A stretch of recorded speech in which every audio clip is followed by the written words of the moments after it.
नमो सिद्धाणं नमो आयर्याणं नमो वुवज्झायाणं नमो लोये सव्वसाहूणम् मंगलम भगवान वीरो मंगलम गौतमो गणी मंगलम कुंद कुंदार्यो जैन धर्मोस्तु मंगलम सर्वमंगल मांगल्यम सर्वकल्याणकारकम प्रधानम सर्वधर्माणां जैनं जयतु शासनम् वंदितु सर्वसिद्धे ध्रुवमचलमणोवमं गतिं पत्ते वोच्छामि समयपाहुड मिन्मो सुदकेवली भणिदं नमः समय साराय स्वानुभूत्या चकासते चित्स्वभावाय भावाय सर्वभावान्तरच्छिदे अनंत शक्तियाँ उल्लसित यद्यपि आत्मराम ज्ञान मात्र के ज्ञान को 47 बखान। आचार्य कुंद कुंद देव विरचित समय सार परमागम आचार्य अमृत चंद्र कृत इसकी आत्मख्याति टीका।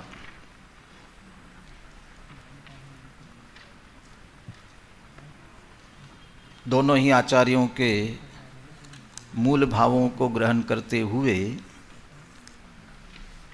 मूल ग्रंथ की 415 गाथाएं और उसमें समागत कलश टीका उन सब की चर्चा करने के पश्चात अमृतचंद्र आचार्य ने आत्मख्याति टीका में परिशिष्ट लिखा।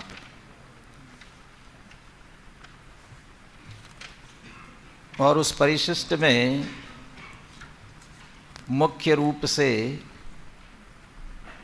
2 बातों की तरफ ध्यान आकर्षित कराया।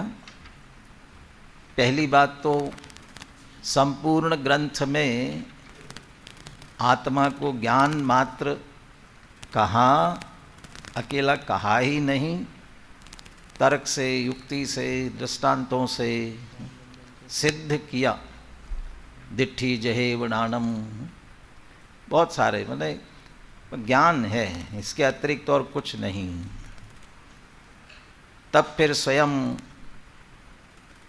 आचार्य अमृतचंद्र देव को लगा कहीं ऐसा न हो जाए ये कोई एकांत पक्ष ग्रहण करके उसे ज्ञान मात्र ही न समझ ले, इसलिए स्यादवाद की अपेक्षा स्यादवाद के द्वारा अपने उस अज्ञान की शुद्धि के लिए, वो ज्ञान मात्र कहने में अकेला ज्ञान मात्र नहीं है, ज्ञान मात्र के साथ जो अनंत धर्मात्मक पूरा द्रव्य है वह उस अनंत धर्मात्मक पने की सिद्धि की, वह अकेला ज्ञान नहीं है, उसके साथ अनंत धर्म है। जब वह अनंत धर्मात्मक है तो फिर उसे आप ज्ञान मात्र क्यों कहते हो? तो हमेशा अनंत धर्मात्मक ही कहना चाहिए। लक्षण की प्रसिद्धि के लिए, लक्षण से हमें क्या लेना देना? हमें तो लक्ष्य प्रसिद्ध होना चाहिए। तो कहा कि लक्षण की प्रसिद्धि के बिना लक्ष्य की प्रसिद्धि संभव नहीं है, इसलिए ज्ञान मात्र इस लक्षण के माध्यम से वह लक्ष्य अनंत धर्मात्मक आत्मा ही है, उसे ही प्रसिद्ध करना है। क्या वह लक्षण से लक्ष्य भिन्न है? कहता नहीं, भिन्न नहीं है, वो ज्ञान मात्र ही है। ज्ञान मात्र लक्षण से लक्षित होने वाला आत्मा वही है। तो जब वही है तो फिर अलग से निरूपण क्यों किया जा रहा है कि वैसे अभिन्न होने पर भी लक्ष्य लक्षण का भेद तो है ही। ज्ञान लक्षण है और आत्मा द्रव्य जो है वो लक्ष्य है। माने द्रव्य स्वभाव से अभेद होने पर भी लक्ष्य लक्षण की अपेक्षा से दोनों में भेद है। फिर भी ज्ञान मात्र ही तो कह रहे हैं, तो ज्ञान मात्र कहा तो अनंत धर्म कैसे आएंगे? माने लक्षण अकेला ज्ञान दिया तो पूरा आत्मा लक्षित कैसे होगा? वो जो ज्ञप्ति मात्र जानन जानन रूप परिणमित हो रहा है, वह जानन रूप परिणमने में वो सारी अनंत शक्तियाँ अविनाभावी रूप से उछल रही है, उसके साथ में उल्लसित हो रही है, उसके साथ में। बल्कि ये कहा जाए मानो वह सारी शक्तियाँ आत्मा के ज्ञान पने की प्रसिद्धि के लिए लगी हुई है, ज्ञान के लिए, ज्ञान के लिए।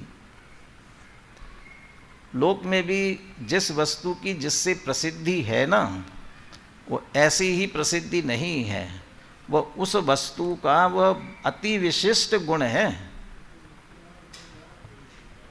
अग्नि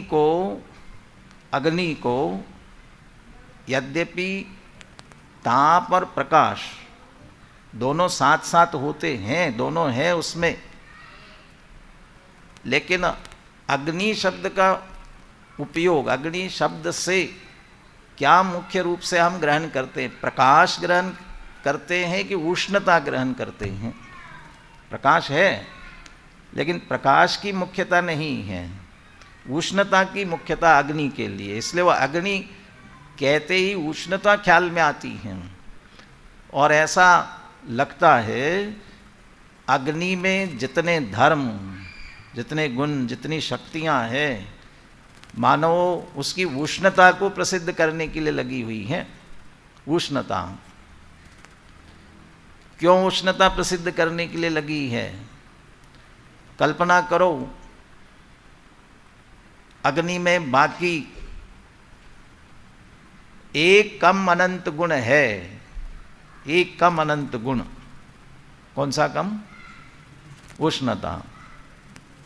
उष्णता छोड़ करके बाकी के अनंत गुण है। क्या कीमत है अग्नि की? कौन पूछेगा उस अग्नि को? अग्नि के रूप में कौन पूछेगा? पूछेगा क्या? पूजेगा। पूजते भी है ना दूसरे, तो अन्य मत वाले। वो उष्णता से उसकी पूछ है, इसलिए वो सब उष्णता बनी रहनी चाहिए। ऐसा ही आत्मा के ज्ञान मात्र पना।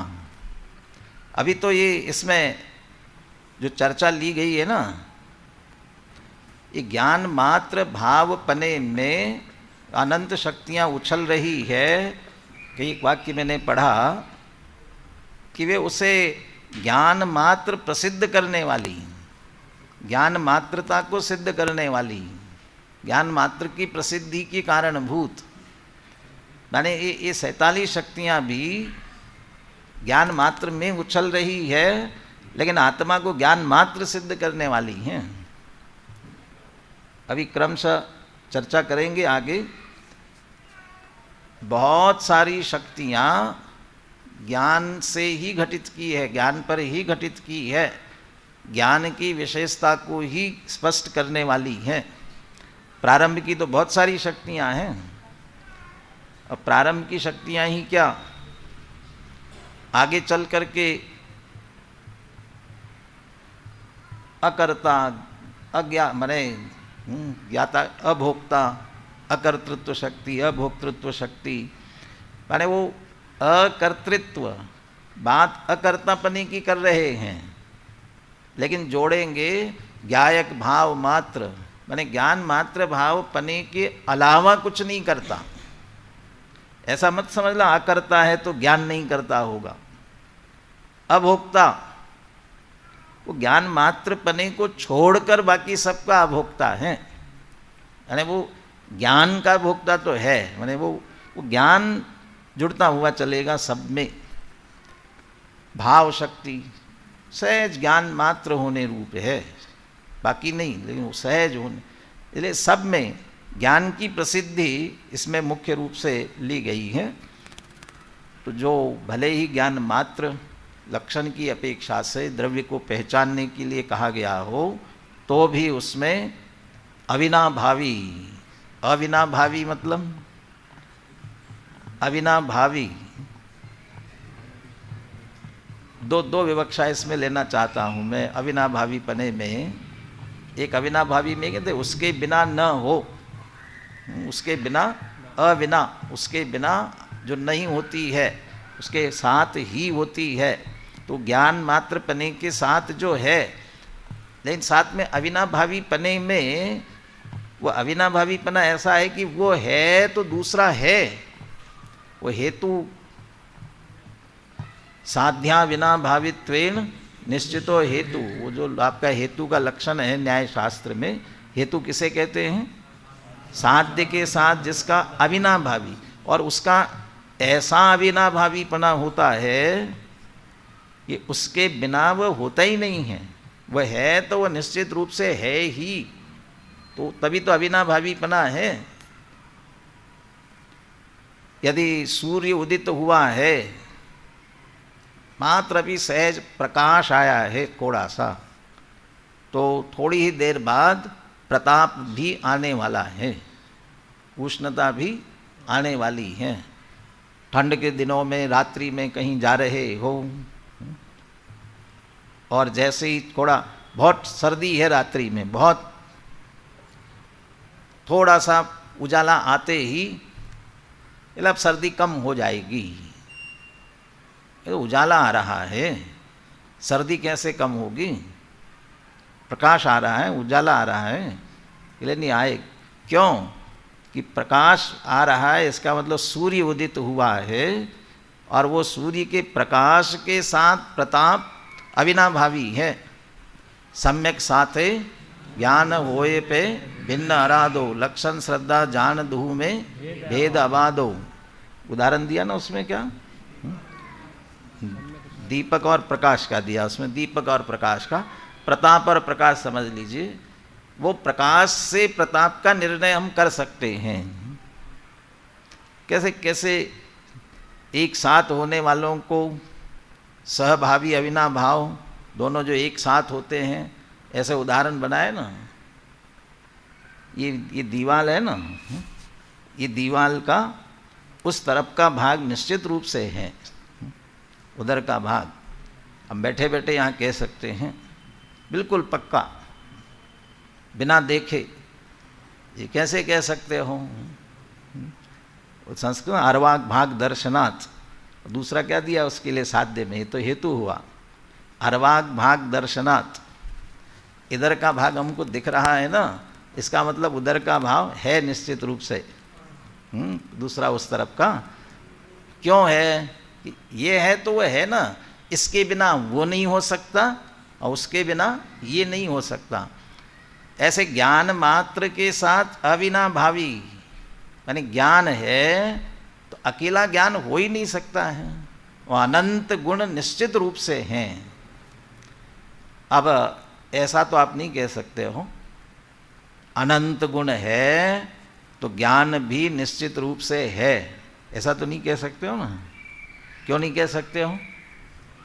वो पुद्गल द्रव्य के अनंत गुण होंगे तो, धर्म द्रव्य के होंगे तो वो, लेकिन जीव के अनंत गुणों की बात होगी तो उसमें ज्ञान तो अनंत गुण, और जीव के अनंत गुण होंगे तो ज्ञान अविनाभावी रूप से होगा। मुझे शब्द ख्याल में आ रहा था, अनिवार्य। अनिवार्य ज्ञान है तो अनंत गुण अनिवार्य रूप से, उसके साथ में अनिवार्य रूप से होने वाले अनंत गुण। क्यों? क्योंकि यदि ज्ञान है का मतलब सत्ता है, और यदि सत्ता है तो सत किसका लक्षण है? सद्द्रव्य लक्षणम। सत्ता है तो द्रव्य नियम से है, और द्रव्य है तो अनंत गुणों का अखंड पिंड ही है, अनंत गुणों के समुदाय रूप ही है। गुण पर्ययवत द्रव्यम, गुणों के समुदाय रूप निश्चित रूप से होता है। इसलिए ज्ञान है, क्योंकि गुण हो ही नहीं सकता ना, द्रव्य बिन ना गुण हो। पर्याय के संदर्भ में भी कहा तो गुण के संदर्भ में भी कहा है। द्रव्य के बिना गुण नहीं होता और गुण के बिना द्रव्य नहीं होते, दोनों अव्यतिरिक्त अभिनव है। इसलिए है, ज्ञान है तो अनंत शक्तियां निश्चित रूप से उसके साथ में उछलती हैं। बताओ अनंत शक्तियां कौन सी है? बता दी। तो ये तो गिनती की हमने, तो कितनी निकली? 47। तो भाई 47, किसने कहा 47? ये तो हमने ऐसे जल्दी जल्दी गिना देते हैं ना, ऐसे गिना दी है। और इसके बाद जो कलश आया ना,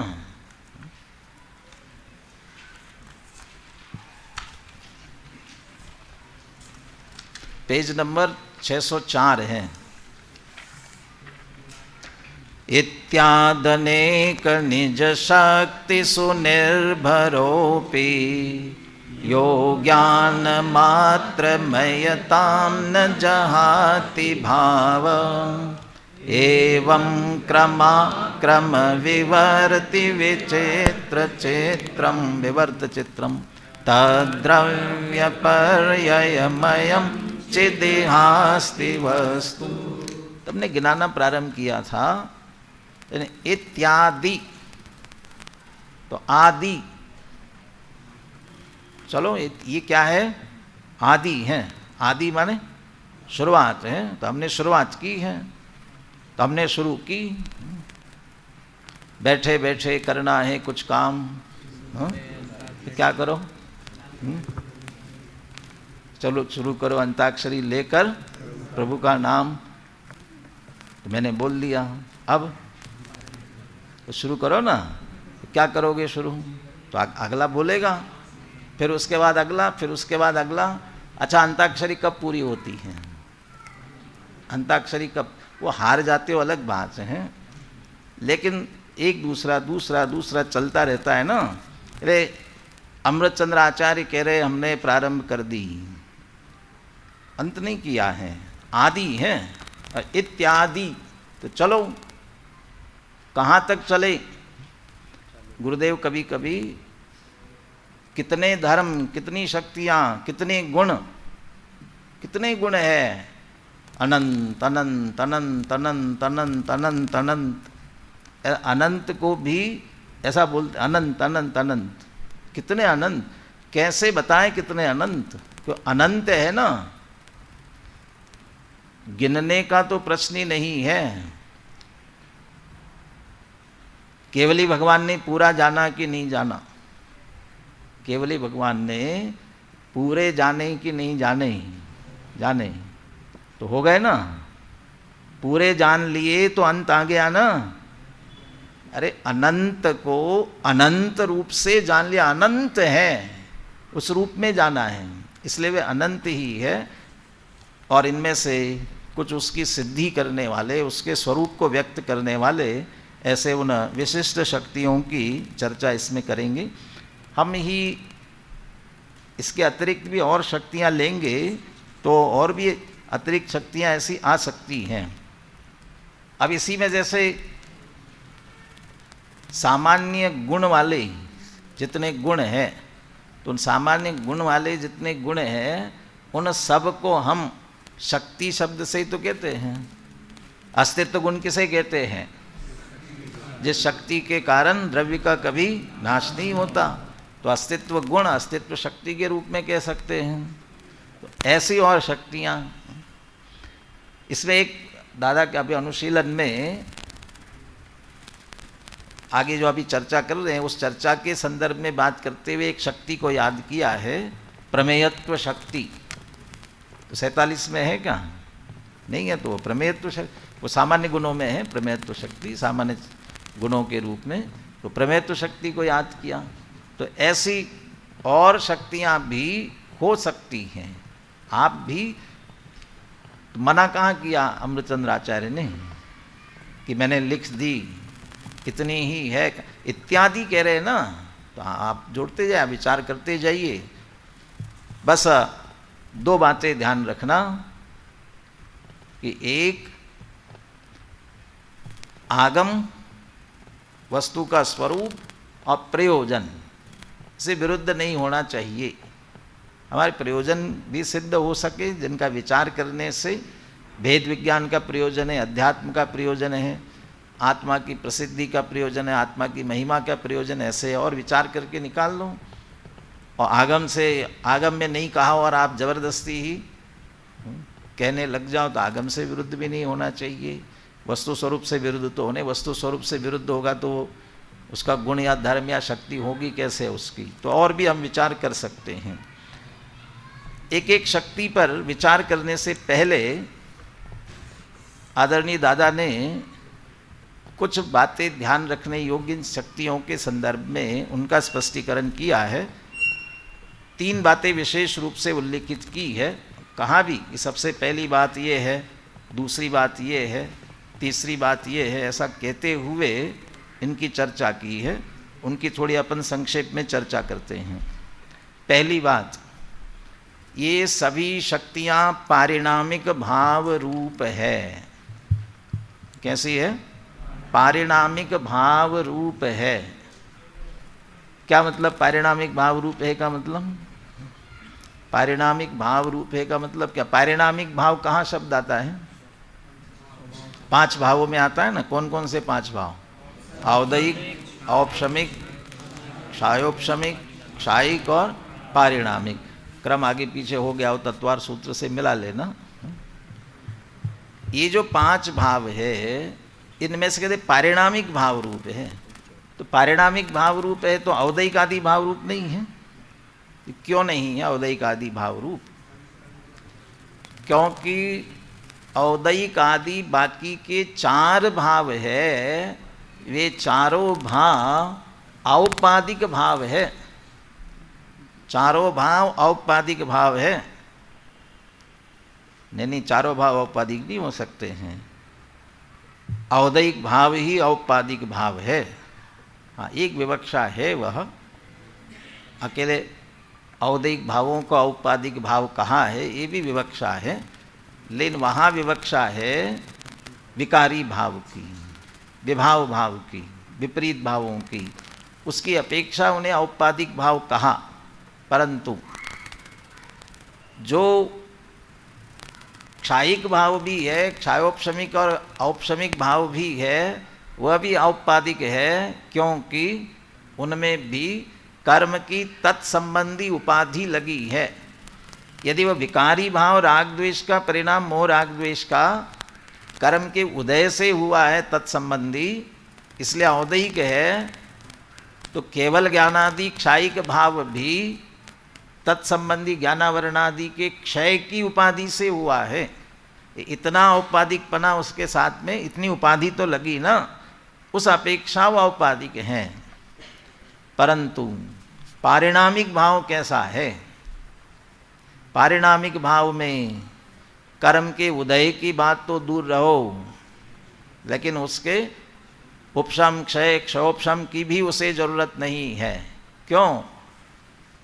द्रव्य का स्वभाव जिसका हेतु है, सहज स्वभाव रूप है, स्वभाव सहज, उसमें किसी आवश्य है ही नहीं, निरपेक्ष है उन सबसे, किसी की उसे अपेक्षा नहीं है। ऐसी ये शक्तियाँ भी किसी कर्म की उपाधि के बिना निरपेक्ष है, सहज है, मूल वस्तु का स्वभाव है, इसलिए पारिणामिक भाव रूप है। परंतु पारिणामिक भाव रूप है, परंतु इन शक्तियों की जो चर्चा करते समय पहले ही ये कहा, ज्ञान मात्र भाव में उल्लसित होती हुई अविनाभावी रूप से शक्तियाँ उछलती हुई, तो उछल रही है ना, तो उछलना पर्याय में होता है। और उछलना पारिणामिक भाव स्वभाव भी हो तो उसका उछलना पर्यायों में होगा। अब वो जो पर्याय, वो उछलना वो निर्मल पर्याय रूप है। गुरुदेव जैसे पुनः पुनः कहते हैं कि निर्मल पर्याय को शामिल करके बात कर रहे हैं, तो चूंकि इसमें निर्मल पर्यायों को शामिल किया है, अब वो निर्मल पर्याय कौन सी बाकी, एक तो मुख्य पारिणामिक हो गई, और निर्मल पर्याय रूप से कौन सी होंगी? क्षायिक भाव पूर्ण निर्मल, औपशमिक भाव पूर्ण निर्मल। और क्षायोपशमिक सम्यक दृष्टि ज्ञानी के होते हैं कि मिथ्या दृष्टि अज्ञानी के ही होते हैं? और क्षायोपशमिक भाव, क्षायोपशमिक भाव ज्ञानी सम्यक दृष्टियों के भी होते हैं और अज्ञानी मिथ्या दृष्टियों के भी होते हैं। तो अब क्षायोपशमिक भाव निर्मल लेना कि मलिन लेना? तो कहते हैं उसमें से जो सम्यक दृष्टि ज्ञानियों का क्षायोपशमिक भाव है उसे निर्मल कह करके उसमें शामिल करेंगे। तो उछलती हुई कहने से उनका जो निर्मल परिणमन है उनको भी शामिल कर लिया है, तो वह क्षायिक, औपशमिक और ज्ञानी के क्षायोपशमिक भाव रूप हैं। तो शिष्य ने प्रश्न किया कि उछलने की बात कर रहे हो, तो जो ये भाव है उछलते हैं, तो हमेशा निर्मल निर्मल ही उछले जरूरी थोड़ी है, मलिन रूप से भी उछलते ही हैं। राग द्वेष का परिणाम होना ये चारित्र का उछल नहीं है, उछल रहा है, तो वो उछलना उसको भी तो शामिल करना चाहिए था। विकारी पर्याय को भी शामिल करते ना। अलावा शक्ति का प्रकरण है और ये विकार रूप से परिणमना कमजोरी कहलाता है, शक्ति नहीं कहलाता यदि विकार रूप से परिणम रहा है। अरे कदाचित ज्ञानी भी राग आदि विकार रूप से परिणम रहा हो, हाँ ऐसा भी कहा, भाई अज्ञानी के राग को शामिल तो मत करो, ज्ञानी के कर लो शामिल। लेकिन वो ज्ञानी का राग रूप परिणमना भी उसकी कमजोरी है, शक्ति नहीं है, वो अस्थिरता जन्य कमजोरी है उसकी। और चूंकि यहाँ शक्ति का प्रकरण है इसलिए कमजोरी को शामिल नहीं किया जा सकता, इसलिए विकार वह ज्ञानी का हो चाहे अज्ञानी का हो उसको शामिल नहीं किया जा सकता। दो बातें हुई ना कि पारिणामिक भाव रूप है और निर्मल पर्याय के रूप में उसे शामिल, निर्मल पर्यायों को भी साथ में शामिल किया हुआ है। दूसरी बात, तीसरी बात, दो बातें हुई, तीसरी बात ली है, ये जो शक्तियां हैं, एक शक्ति का रूप दूसरी शक्ति में है, लेकिन एक शक्ति दूसरे शक्ति रूप नहीं है। भाषा में तो रूप शब्द तो आएगा दोनों जगह, माने एक शक्ति का रूप दूसरी शक्ति में है, लेकिन एक शक्ति दूसरे शक्ति रूप नहीं है। एक शक्ति दूसरी शक्ति रूप नहीं है का मतलब क्या? अपने 47 शक्तियों के नाम पढ़े थे ना, तो सबसे पहली कौन सी है? जीवत्व शक्ति, दूसरी चिति शक्ति, तीसरी दृषि शक्ति, चौथी ज्ञान शक्ति, पांचवी, छठवीं। अब जो जीवत्व शक्ति है वो चिति शक्ति नहीं है ना, चिति शक्ति है, वह दृषि शक्ति नहीं है ना। एक शक्ति दूसरे शक्ति रूप नहीं है। यदि ये शक्ति दूसरे शक्ति रूप होती तो दोनों मिलके एक हो जाती ना। ये पहली, ये दूसरी, ये तीसरी, ये चौथी कैसे गिनती में आती? तो वे एक एक शक्ति अपने अपने स्वरूप से है, दूसरे स्वरूप से वह नहीं है।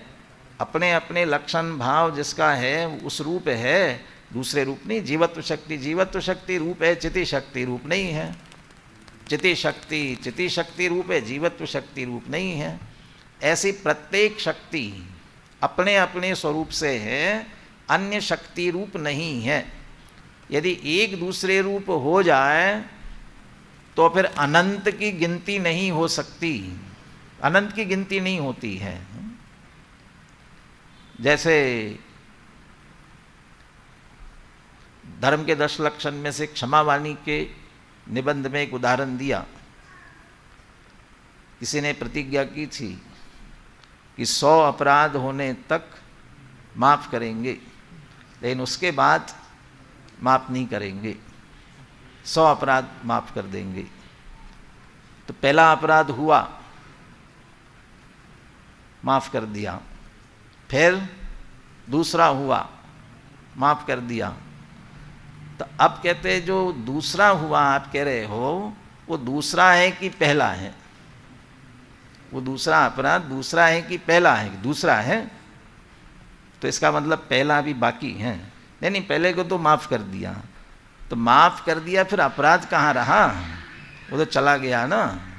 तो माफ़ कर दिया, हो गया, अब तो फिर पहला है। माफ़ कर दोगे तो हो गई बात पूरी, फिर तो 100 की गिनती कैसे करोगे? इसका मतलब पहले को आपने सुरक्षित रखा है, वो भी अपराध रूप है। यदि माफ़ किया तो अपराध नहीं रहता। ऐसा ही जो सारी शक्तियाँ हैं ना, अब वो आपके अन्वय दृष्टांत है कि व्यतिरिक्त दृष्टांत है, लगाते रहना।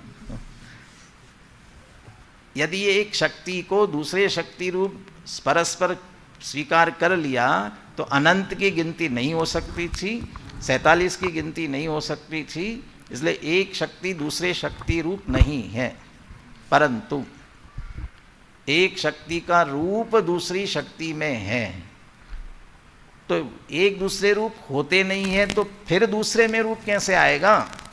इसलिए आएगा क्योंकि एक द्रव्य के अविनाभावी रूप रहने वाली शक्तियां हैं, और जो अविनाभावी रूप रहती है वो तन्मय तादात्म्य होकर के रहती है।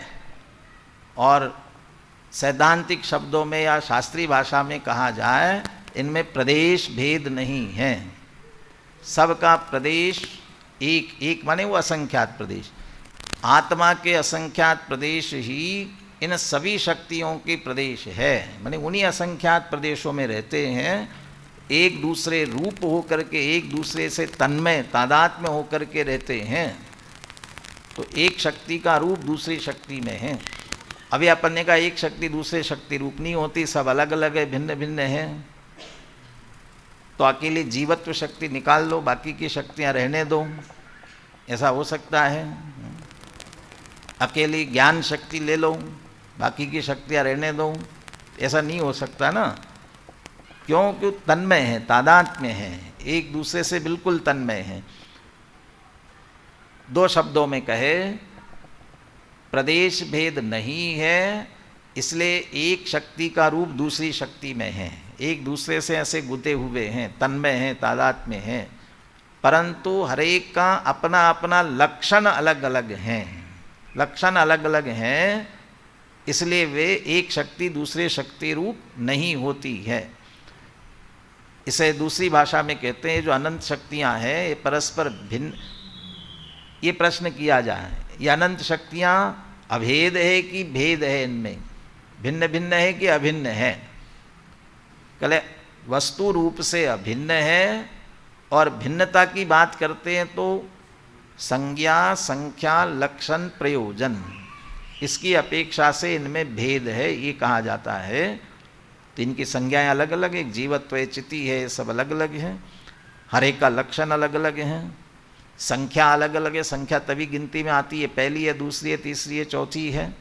प्रयोजन भी हर एक का अपना है, अभी आएगा हर एक का क्या क्या प्रयोजन है, परंतु सब एक द्रव्य की अभेद अखंडपने से है, इसलिए अभिन्न है, अभेद है।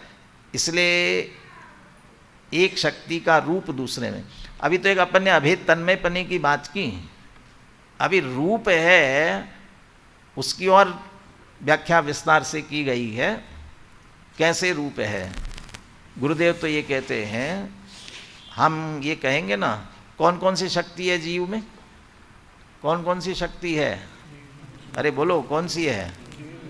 जीवत्व है, चिति है, दृष्टि है, ज्ञान है। ये कह रहे आप सब में है लगा रहे हो ना, ये है क्या है? ये है जो कह रहे हो, ये है पना इन सब में है ना। कहले वो अस्तित्व का रूप इन सब में है, अस्तित्व का रूप इन सभी में है। दादा ने उदाहरण दिया प्रमेयत्व का। ये इन सब में प्रमेयत्व नाम की शक्ति सब में है ना। प्रमेयत्व है और प्रमेयत्व, हर एक में प्रमेयत्व है, प्रमेयत्व है और प्रमेयत्व का रूप सब में है। प्रमेयत्व शक्ति अलग और प्रमेयत्व का रूप सब में। यदि है शक्ति का रूप इनमें नहीं होता तो क्या होता? है शक्ति का रूप नहीं होता तो ये होते ही नहीं। नहीं होते तो अच्छा होता। क्या होता? नहीं होता तो अच्छा ये होता कि हमको पढ़ना नहीं पड़ता, पढ़ने की जरूरत नहीं पड़ती है। अरे पढ़ने की जरूरत नहीं पड़ती है, जो चिंता कर रहे हो ना, ये पहली शक्ति है, दूसरी शक्ति है, तीसरी है, इसलिए इतना सोच रहे हो। अरे नहीं होती तो क्या सोचते हैं? तो है पने से है, इसलिए है पने अस्थि का रूप सब में है।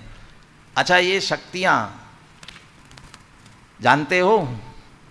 जानते हो? जान रहे हो? ज्ञान है, चैतन्यपना है, दर्शन है, सुख है। तो सुख है, ये जानने में आ रहा है ना। क्यों आ रहा है जानने में? क्योंकि प्रमेयत्व का रूप है, चैतन्यपना है, ज्ञान है, सुख है, दर्शन है। ये है भी जानने में आ रहा है ना, क्योंकि प्रमेयत्व का रूप है। ऐसा सब में यदि चिति शक्ति का रूप सब में नहीं होता, चिति शक्ति का रूप, जीवत्व का ही पहले जीवत्व की बात की, जीवत्व शक्ति का रूप आगे के शक्तियों में नहीं होता तो फिर वे जीव की शक्तियाँ नहीं होती। चिति शक्ति में जीवत्व है क्योंकि जीव की शक्ति है सारी शक्तियाँ। यदि जीवत्व न होता तो जीव की नहीं होती, और यदि चिति शक्ति का रूप नहीं होता तो वे सब जड़ की हो जाती हैं, अचेतन हो जाती। तो चैतन्यपना भी है सब में, चिति शक्ति। ऐसा एक शक्ति का रूप सब में पाया जाता है, परंतु हर एक शक्ति अपने अपने रूप से स्वतंत्र भी है, एक दूसरे से अभेद भी है और अपने अपने स्वरूप से भिन्न भिन्न भी है। अब हर एक का अपना अपना क्या भिन्न स्वरूप है, इसकी चर्चा एक एक शक्ति के माध्यम से अपन प्रारंभ करते हैं। सबसे पहली शक्ति कौन सी? जीवत्व शक्ति। किसे कहते हैं जीवत्व शक्ति? हर एक की बहुत संक्षेप में लक्षण देने का प्रयास किया अमृतचंद्राचार्य ने। आत्मद्रव्य हेतु भूत चैतन्य मात्र भाव धारण लक्षणा जीवत्व शक्ति। एक तरह से लक्षण और प्रयोजन दोनों बता दिए। जीवत्व शक्ति का लक्षण क्या है और प्रयोजन क्या है। लक्षण क्या है जीवत्व शक्ति का? चैतन्य मात्र भाव धारण लक्षणा। चैतन्य मात्र भाव को धारण करना लक्षण है जिसका, वह जीवत्व शक्ति। क्या करती है जीवत्व शक्ति? आत्मद्रव्य हेतुभूत, आत्मद्रव्य की हेतुभूत है। ये आत्मद्रव्य है, कैसे पहचानोगे? किसके आधार से पहचानोगे? कहते जीवत्व शक्ति से।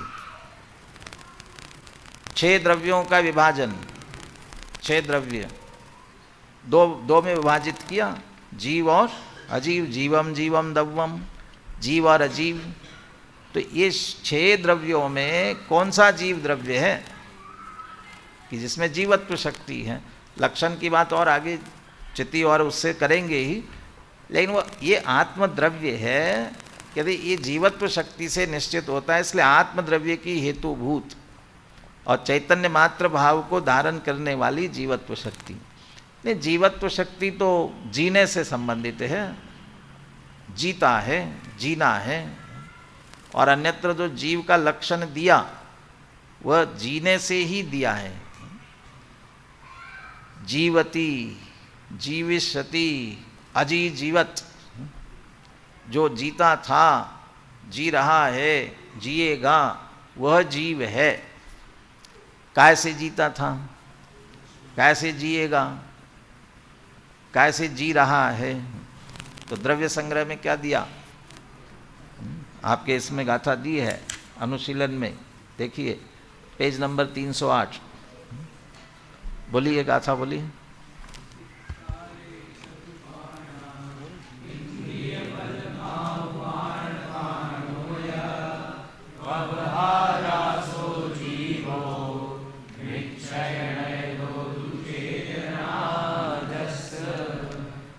तिक काले, तीनों कालों में, चतुपाणा, चार प्रकार के प्राण, कौन कौन से? इंद्रिय बलम आयु आन पाणोय, इंद्रिय बल आयु और आन पान माने श्वासोच्छ्वास, इससे तिक्काले भवहारासो जीवो, वो तीनों कालों में इन चारों प्राणों से अब इसमें लगाना है। जीता था, जीता है और जिएगा, तीन काल है ना, इसलिए तो ये चार प्रकार के प्राणों से जो जीता था, जी रहा है और जिएगा, वो जीव है, उसे जीव कहते हैं। तो जब इससे जीता है तो वह जीवत शक्ति का क्या लेना देना है? वो कह रहे हैं ये व्यवहारा, ये व्यवहार की अपेक्षा से बात है। लोक व्यवहार में आप ये जीवित है कि मृत है कैसे निर्णय करोगे? तो लोक व्यवहार में जो ये जीव, ये जी रहा है, जीवित है, इसका निर्णय जिसके आधार से होता है वह इंद्रिय बल आयु और श्वासोच्छ्वास, इसके आधार से होता है। इसमें भी मुख्य क्या है? इसमें भी मुख्य क्या है? आयु प्राण मुख्य है एक तरह से। मन जब तक आयु प्राण है तब तक जीवित है। कदाचित इंद्रियां शिथिल हो गई हो, काम नहीं कर रही हो, बल भी, मन वचन काया भी शिथिल हो गए हो, और कभी कभी श्वासोच्छ्वास में डॉक्टर या कोई देखे ना तो पहले तो ये देख लेता है कि सांस चल रही है, तो समझ में आ जाता है ठीक है, लेकिन अकेला इससे नहीं देखता ही सांस आ रही जा रही कि नहीं आ रही हो, ये नाड़ी भी देखता है। लेकिन बहुत बार ऐसा भी होता है नाड़ी में पकड़ में नहीं आता है और लेकर चले जाएं, वहाँ पहुँच जाएं और उठ करके बैठ जाएं, आउट करके बैठ जाए तो क्या हो जाता है? भाग जाएंगे सभी ना। अरे नहीं भागते, ऐसे जरूरी नहीं है। ऐसे कहते हैं अशोकनगर में एक थे कोई बाबूलाल जी नाम था शायद, उनके साथ ऐसा हुआ कहते हैं। माने वो बिल्कुल सब ने मान लिया और ले करके गए, और फिर आयु पूरी नहीं हुई थी, उसके पश्चात भी बहुत दिनों तक जीवित रहे।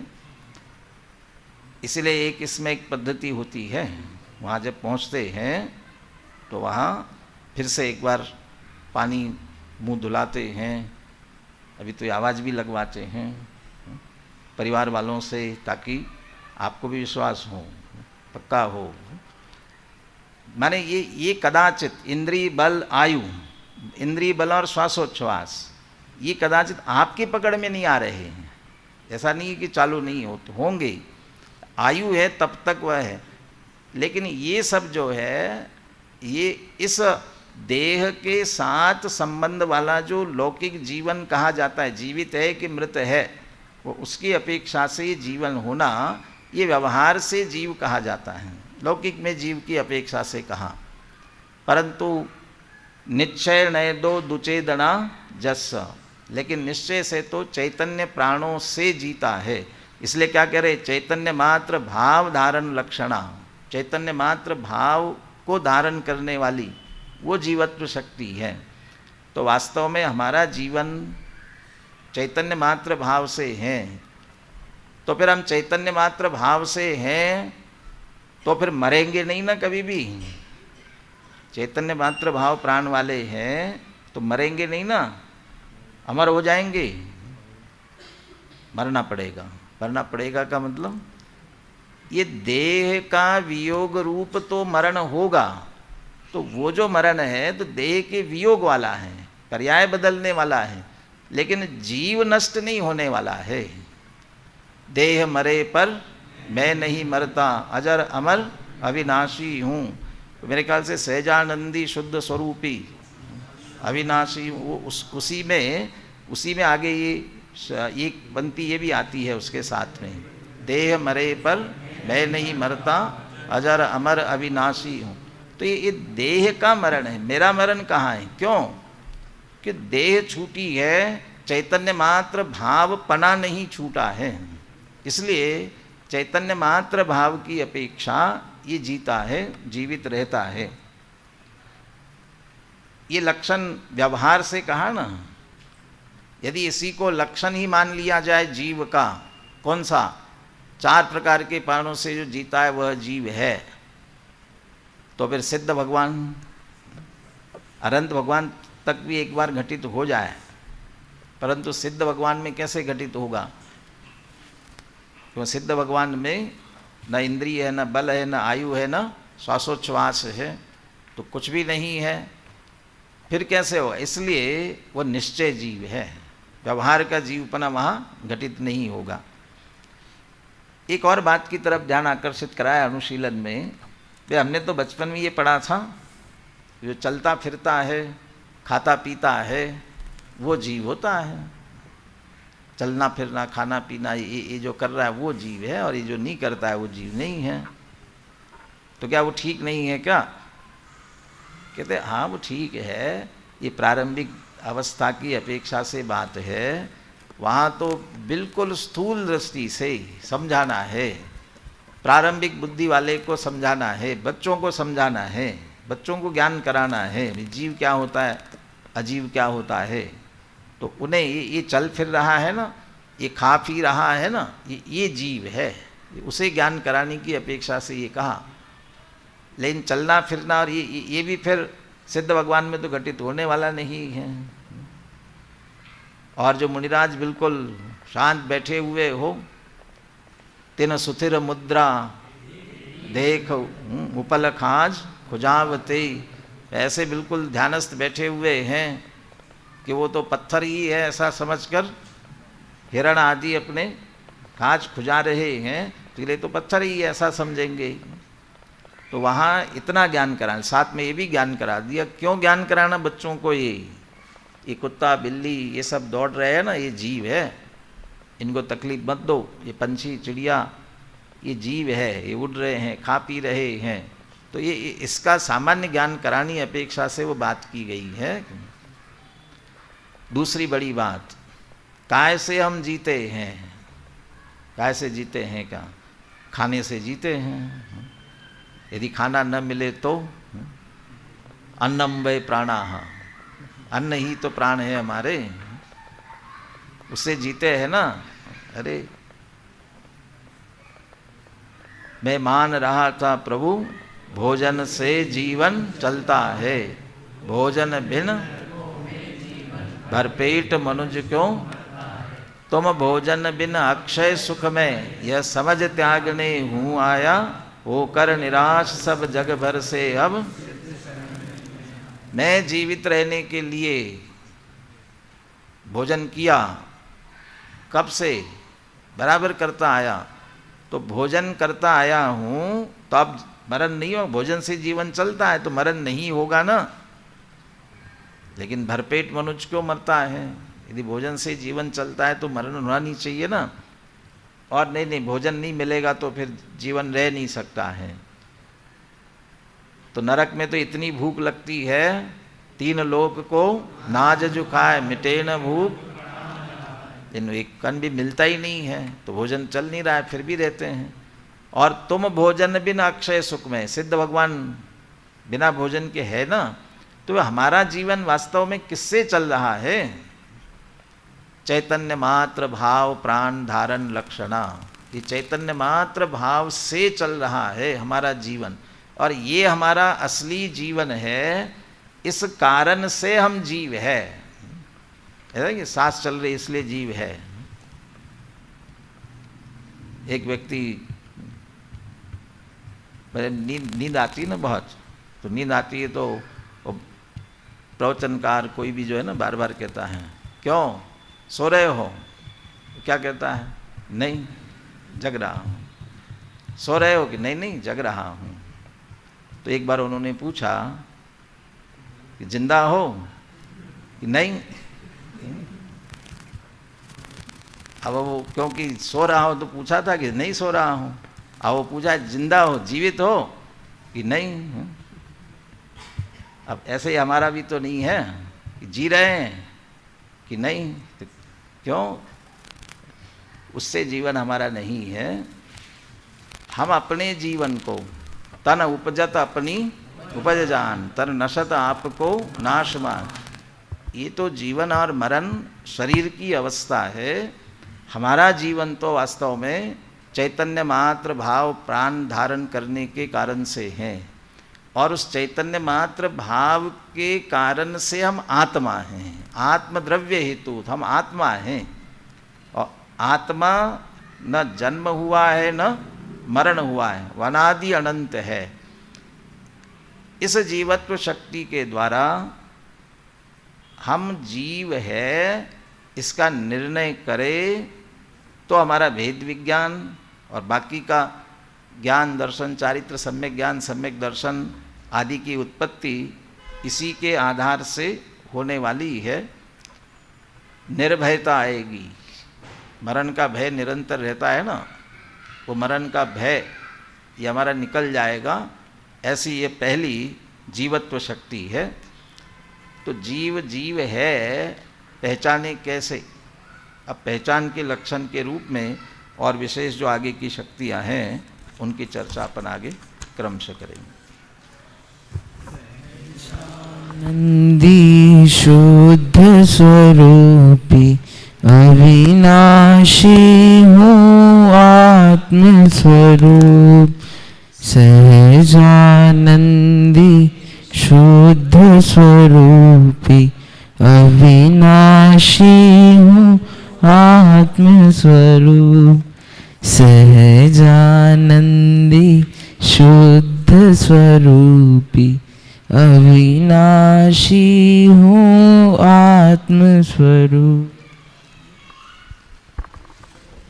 निज निधि निज में बताई यह अनंत उपकार है, उसके लिए जिन वाणी माँ को वंदना शत बार है।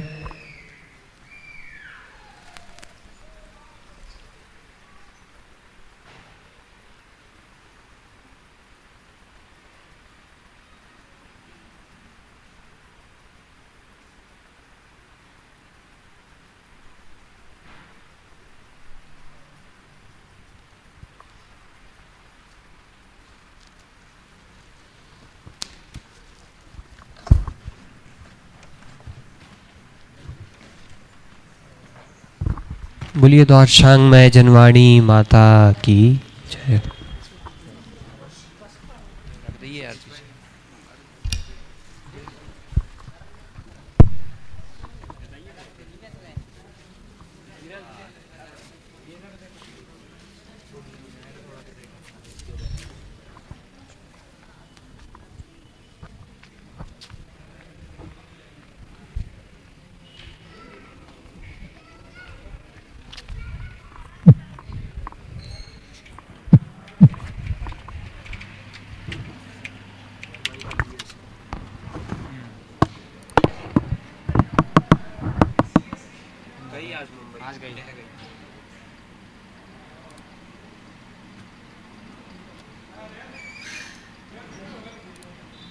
आठ जड्डू ने 2 ले गए। अरे वो तो हो गई, बहुत बहुत चली गई आज तो। टिम डेविड खड़ो रहे तो क्या बात है भाई। टिम डेविड ने अच्छे रहे ग्रेग बोझे पूरा सेट हो गया काम।